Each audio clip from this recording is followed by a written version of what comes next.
I'm Peter Bush. A Lee County youth football coach is accused of being a drug dealer in a multi-state ring. Detectives say David Palmer used someone else to accept a large package of marijuana in the mail. Investigators say they found cocaine and other drugs at Palmer's home. NBC2's Alex DeArmas talked to investigators about how they say Palmer used other people to disguise his involvement. Peter, according to investigators, Palmer would get drugs in vacuum-sealed packages after they were delivered to different addresses in Lee County.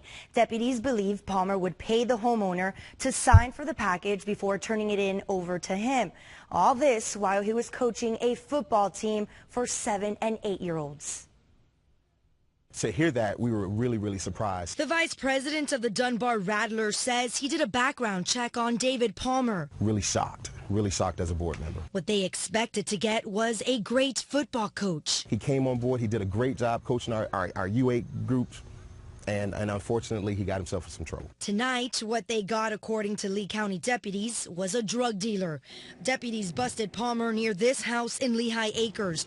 They set up a delivery and say they noticed Palmer driving around. They thought it seemed suspicious and pulled him over. They found he had marijuana and nearly $5 grand in cash on him. This is much more of an organized effort. This was not personal use marijuana, a case of, just individual partying. This was a major operation. Deputies then searched his house in Fort Myers. Inside, they say they found more pot, Molly, and $25,000 in cash. This man held a position of authority over youth in our community.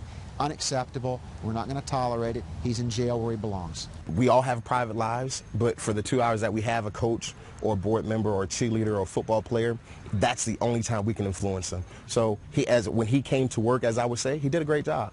But once he left, that was his life. The Dunbar Rattlers have been an organization for 6 months. Their goal is to get kids off the street. The vice president of the organization says Palmer's actions will not be tolerated. We hold a high standard from the board level down through our parents. We look to strive to do the absolute best for our children and to give back to our community.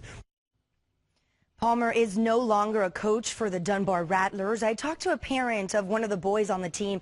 She says Palmer never gave any indication he might be involved in something illegal. Live in the studio, Alex DeArmas, NBC.